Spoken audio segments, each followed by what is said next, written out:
십자가 붙들고 있는가. 오늘 야고보 사도가 얘기하는 첫 번째 시련과 어려움을 이겨내는 지혜는 자신의 정체성을 분명히 아는 지혜입니다. 사람은 어려움을 당하고 나면 자신이 누구인지를 쉽게 잊어버리고 문제에 따라서 이리 휘둘리고 저리 휘둘리면서 자신을 잃어버리고 찾지 못할 때가 많습니다. 야고보 사도는 말씀드린 것처럼 어려울 때일수록 자신이 누구인지를 아는 지혜가 필요하다고 말씀하고 있습니다.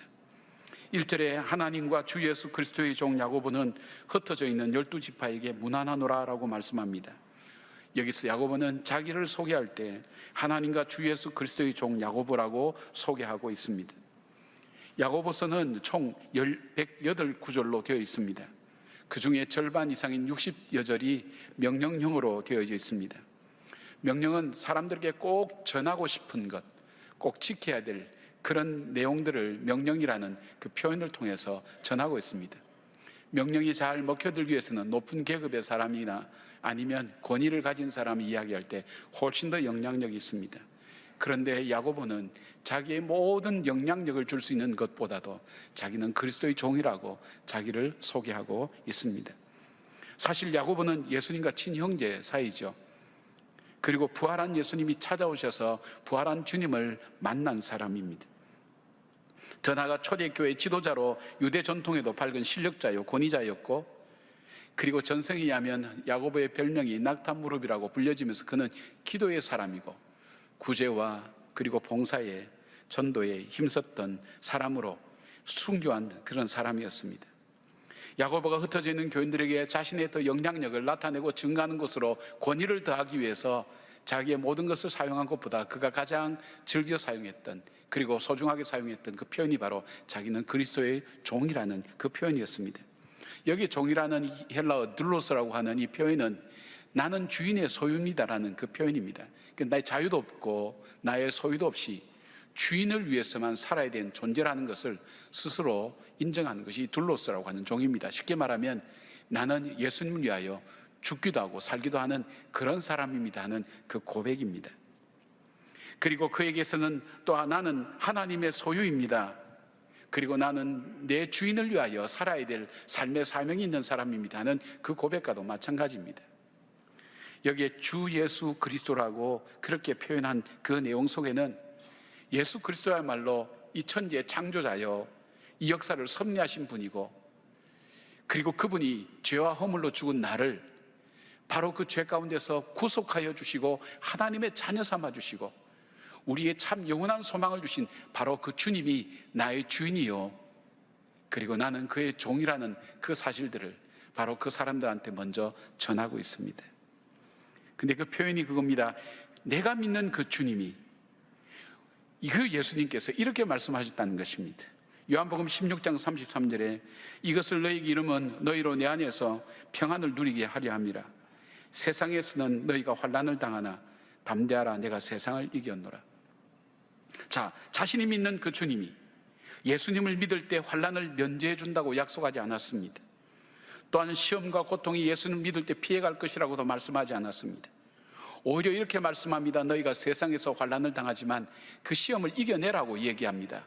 담대하라고 얘기합니다. 그 담대할 만큼 이길 능력과 힘을 우리 주님께서 함께 주신다는 약속입니다.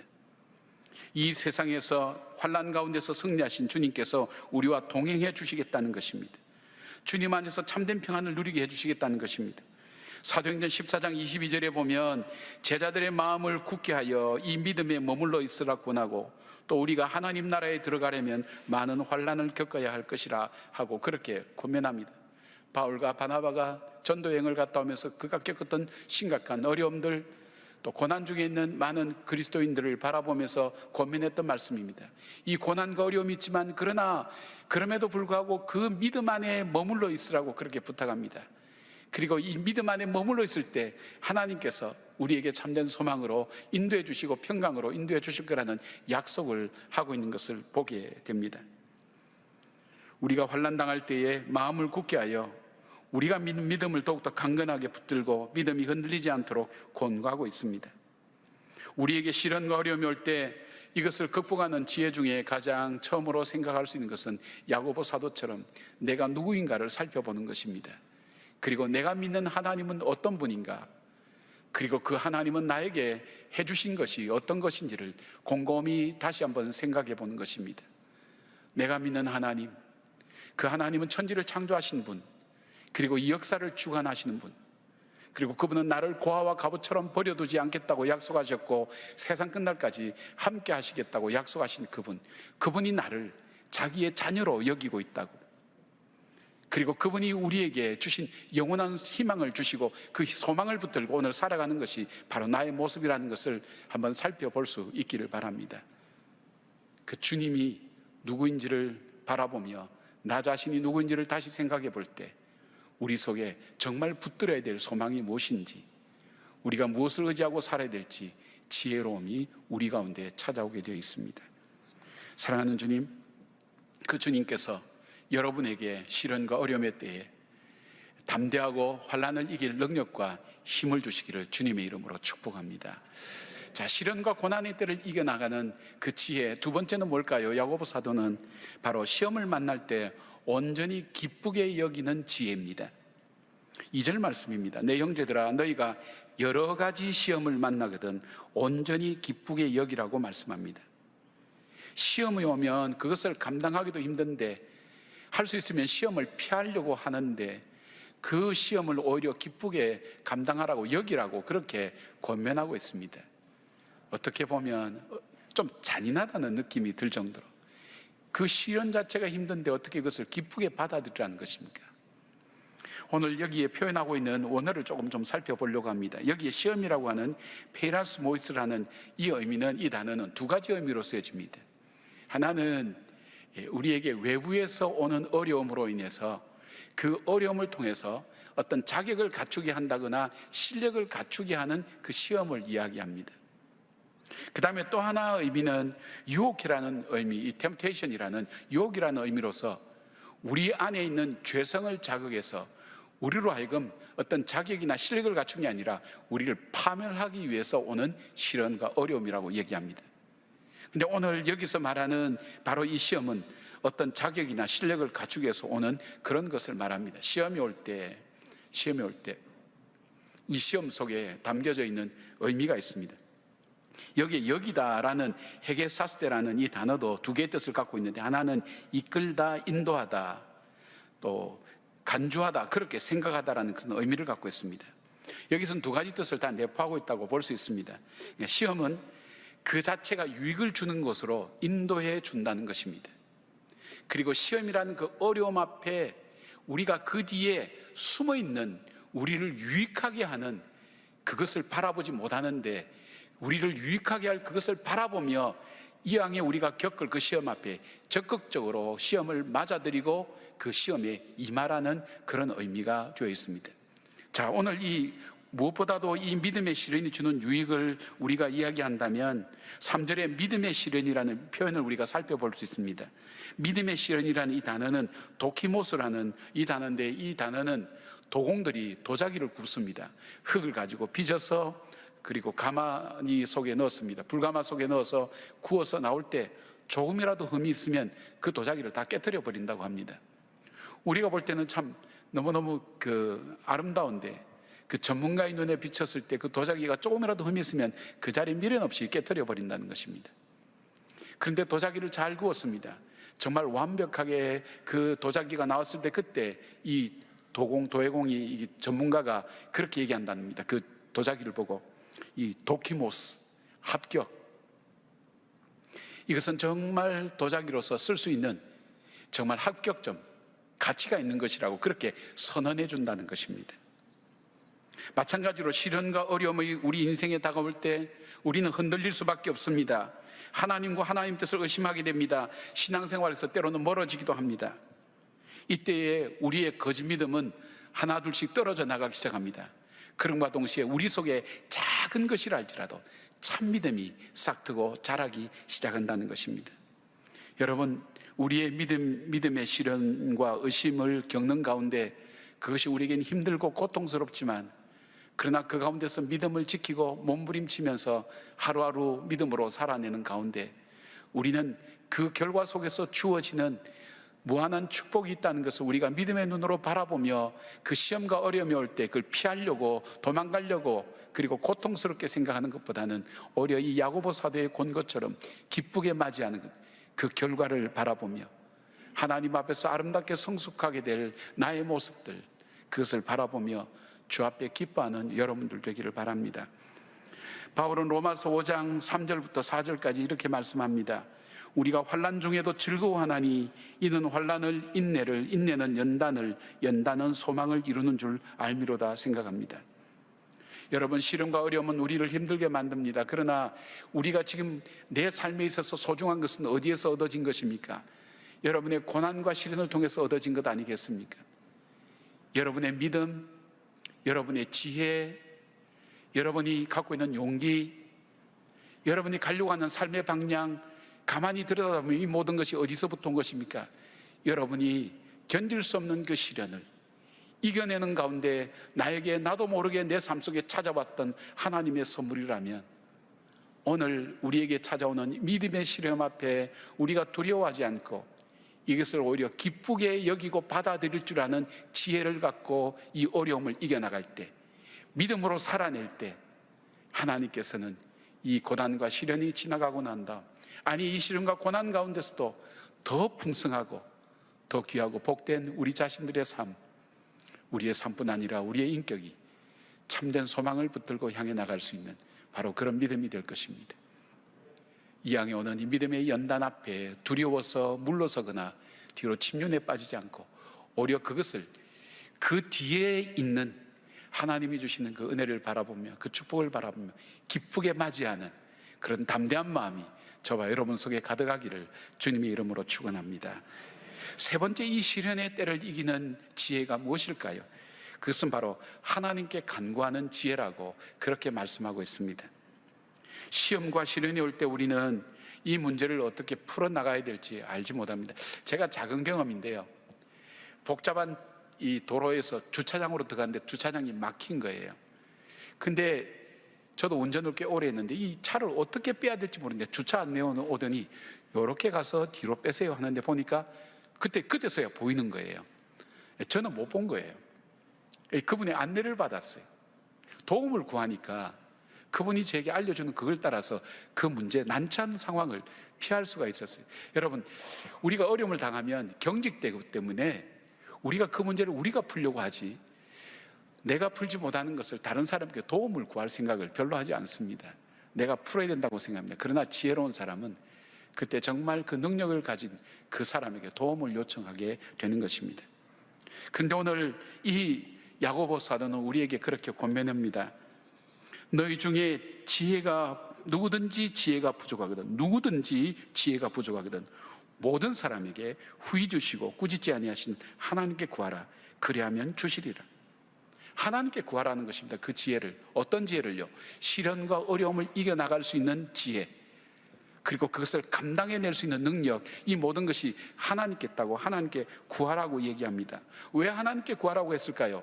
이것은 야고보 사도의 자기의 경험을 바탕으로 그렇게 간구할지도 모릅니다. 그러기에 그는 기도의 삶으로 일평생 살아가는지도 모릅니다. 고린도전서 2장 14절에 이런 말씀이 있습니다. 육에 속한 사람은 하나님의 성령의 일을 받지 아니하나니 그것들이 그에게는 어리석게 보이며 또 그는 그것들을 알 수도 없나니 그러한 일은 영적으로야 분별함이니라. 그렇게 되어 있습니다.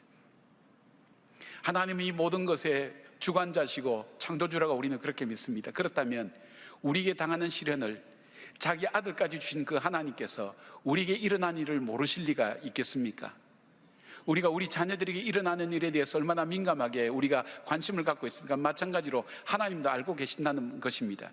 그럼에도 불구하고 하나님께서 허용하실 때에는 하나님의 뜻이 있을 겁니다. 그 뜻을 우리의 머리로, 우리의 지혜로 어떻게 알 수 있습니까? 육신의 생각을 가진 사람은 이걸 전혀 알지 못합니다. 그러나 성령의 영으로 도움을 받을 때 우리는 하나님의 뜻을 발견합니다. 이 시련이 어떻게 해서 온 것인지, 그리고 어떤 것인지, 때로는 우리가 알지 못한다 할지라도 이 시련을 어떻게 해야 극복할지 하는 지혜가 바로 하나님께로부터 온다는 것입니다. 그 능력이 하나님께로부터 온다는 것입니다. 여러분, 야고보는 예수님이 자기 형입니다. 그런데도 불구하고 그는 예수님이 미친 사람인 줄 알았습니다. 그 형제들과 함께 예수님이 이 전도하러 다닐 때 그 예수님을 집으로 데리고 가려고 갔던 그 형제입니다. 같은 집에서 같이 있었음에도 불구하고 예수님이 자신의 구세주와 주님 되신 걸 몰랐습니다. 천지의 주제이신지도 몰랐습니다. 그러나 부활하신 주님이 자기를 찾아왔을 때에 비로소 그의 눈이 열려졌습니다. 영안이 열려진 거죠. 영의 눈이 떠지면서 예수님께서 자신의 구세주와 주님이라는 것을 그는 비로소 받아들이게 된 것입니다. 자기의 지난날의 어리석음, 자기 자신대로 똑똑하고 자기 자신이 잘할 수 있다고 생각했지만 그러나 하나님의 일은 성령의 도움을 받지 않고는 알 수도 없다는 것을 그는 알았기에 어려움 앞에 시련 앞에 그대로 당하고 있는 자기의 형제 자매들에게 하나님께 이 지혜를 구하라고, 성령께 구하라고, 하나님께서 이 문제의 원인도 알고 계시고 결과도 알고 계시고 어떻게 해야 될지 주님이 인도해 가시니까 하나님께 구하라고 그렇게 전하고 있습니다. 왜 하나님께 구하라고 그렇게 합니까? 다니엘 2장 20절 보니까 다니엘이 말하여 이르되 영원부터 영원까지 하나님의 이름을 찬송할 것은 지혜와 능력이 그에게 있음이로다. 그렇게 되어 있습니다. 지혜와 능력이 하나님께 있기 때문입니다. 그러면서 그 하나님은 어떤 분인가, 그 하나님을 소개하고 있습니다. 그 하나님은 모든 사람에게 주시기를 기뻐하신 분입니다. 여러분, 우리의 삶 속에 주시기를 기뻐하는 사람 만날 때 얼마나 마음이 풍요로운지 모릅니다. 안 주려고 마음 먹으면 어떤 수단과 방법을 써서 안 주려고 마음 먹는 사람 앞에서는 참 어렵습니다. 그러나 주려고 마음을 먹는 사람 앞에서는 얼마나 편안하게 대화할 수 있는지 모릅니다. 바로 그 하나님은 두려워하지 말고 하나님은 우리에게 주시기를 기뻐하시는 분이라는 것, 그리고 그 주님 우리에게 주시되 후히 주시는 분이란, 후히 주신다는 그 의미는 가장 좋은 것을 가장 좋은 때에 풍성하게 주시는 분이라는 것입니다. 그리고 꾸짖지 아니하신 분이, 우리가 구할 때 어리석은 것도 많이 구합니다. 부족한 것도 많이 있습니다. 때로는 우리가 이해하지 못하는 것도 많이 구하죠. 하나님은 그것을 징계하거나 비판하거나 평가하지 않으신다는 겁니다. 탕자가 돌아왔을 때 그 탕자를 맞이하고 그에게 목욕을 시키고 가락지를 키우고 옷을 새로 입히고 그 지위를 회복시켜 주신 것처럼, 환영하는 것처럼 바로 우리를 언제든지 환영하시고 우리가 간구하기를 기다리고 계신다는 것입니다. 그래서 그는 야고보서 4장 2절 3절에 이렇게 얘기합니다. 너희가 얻지 못하면 구하지 아니하며 구하여도 받지 못하면 정욕으로 썰어고 잘못 구하기 때문이라고. 야고보의 경험 속에 우리가 얻지 못하는 것은 구하지 아니하기 때문이라고. 왜 구하지 않을까요? 하나님에 대해서 잘 모르기 때문입니다. 5달란트, 2달란트, 1달란트 받았던 그 종들 보십시오. 1달란트 받았던 종이 뭡니까? 그가 왜 땅속에 파묻어 놓았습니까? 주인에게 어떤 징계를 받았습니까? 네가 내가 어떤 사람인지 잘 몰랐다는 겁니다. 바로 야고보는 하나님은 어떤 분인가, 우리에게 주시기를 기뻐하시는 분, 후히 주시는 분, 꾸짖지 아니하시는 분이라는 것을 소개하고 있습니다. 어렵고 힘들 때에 우리가 어렵고 힘든 것만 당하고 있는 것이 아니라 어떻게 해야 될지 알지 못하고 당황해야 할 것이 아니라 바로 우리가 하나님을 향하여 우리에게 지혜를 달라고 부르짖을 때 하나님 우리에게 지혜 주셔서 이 시련과 어려움을 어떻게 이겨나가야 될 것인가 하는 지혜를 우리에게 주시고 또 이겨나갈 능력을 주시는 분이라는 것을 우리에게 말씀하고 있습니다. 야고보 사도의 별명을 낙타무릎이라고 그렇게 별명이 지어졌습니다. 그는 기도의 사람이란 뜻입니다. 여러분, 우리 인생의 시련과 이 고통의 바람이 우리의 인생 속에 불어올 때 기도의 자리에 묵묵히 서서 믿음으로 한 걸음 한 걸음 걸어 나가게 될 때 반드시 승리하게 된다는 것을 오늘 야고보 사도는 자신의 삶을 통해 시련과 고난 중에 있는 사람에게 오늘 이 진리를 우리에게 말씀해 주고 있습니다. 디아스포라 흩어져 있는 그 사람들뿐 아니라 오늘 이 시대를 살아가는 우리에게도 동일하게 주시는 말씀이 아닐까요? 미국에 잘 알려진 이 시 중에 거장의 손이 닿을 때라는 시가 있습니다. 그 노래가 있는데 그 노래 내용은 다음과 같습니다. 낡은 바이올린 한 대가 경매장에 나타났습니다. 근데 사람들이 3달러 이상을 주고 살려고 하지는 않습니다. 오래전 얘기니까 3달러라도 아마 가치가 있었을 겁니다.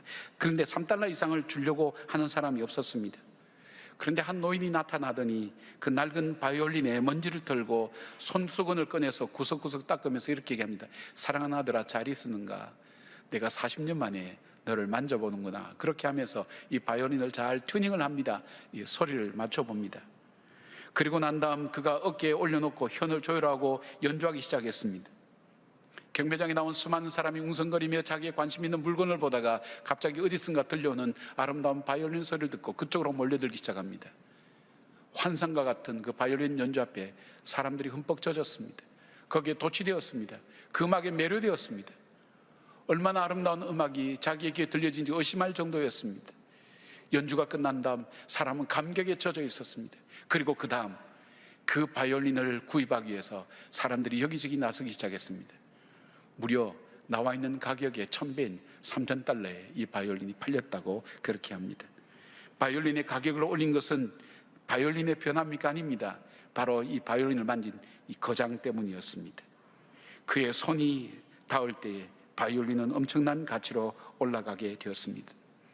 우리는 인생을 살다 보면 어쩌면 $3짜리 경매장에 나온 바이올린과 같은 모습이 내 모습이라고 생각될 수 있습니다. 돌아보지 않아서 먼지가 쌓이고 구석구석 때가 끼어 있는 것, 그리고 아무도 $3 이상 주고 살려고 하지 않는, 남에게 관심을 끌지 않는, 끌 수 없는, 가진 것이 아무것도 없는 참 초라한 인생처럼 우리 자신이 그렇게 보여질 수도 있습니다. 성경은 이것을 허물과지로 우리는 죽었다고, 우리는 이미 가치가 없다고, 본질상 진노의 자녀라고 그렇게 말씀합니다. 그런 우리에게 이유 없이 알 수 없이 이 거장의 손이, 하나님의 손길이 우리의 삶 속에 다가왔습니다. 우리를 만지기 시작했습니다. 우리의 연약한 부분이 강해지기 시작합니다. 우리에게 이런 확신을 가지고 삽니다. 나는 이 천지를 창조하신 하나님의 아들이라고, 그리고 진정한 참된 소망을 주시는 그 소망을 붙들고 오늘도 살아간다고, 우리는 그의 소유된 백성이요 왕같은 제사장의 족속이라고 담대하게 외치며 살아갈 수가 있습니다. 그분의 만지심 때문에 초라했던 내 삶이, 보잘것없었던 내 삶이, 꿈을 잃어버린 내 삶이 그분의 만지심과 그분의 연주 때문에 내 삶이 아름다운 음악을 만들며 사람들 속에 감동을 줄 수 있는 삶으로 바뀌어지게 된 것입니다. 오늘 야고보 사도는 자신의 삶을 돌아봅니다. 목소의 아들로 태어나 초라하게 살아갈 수밖에 없고, 그리고 아무도 돌보지 않았던 바로 그 삶 속에 바로 예수님이 찾아오셔서 자기의 삶을 만져주실 때 그의 영안이 열려지고 영의 눈이 열려지고 삶의 길이 보이기 시작하며 자기 인생을 다시 살기 시작했습니다.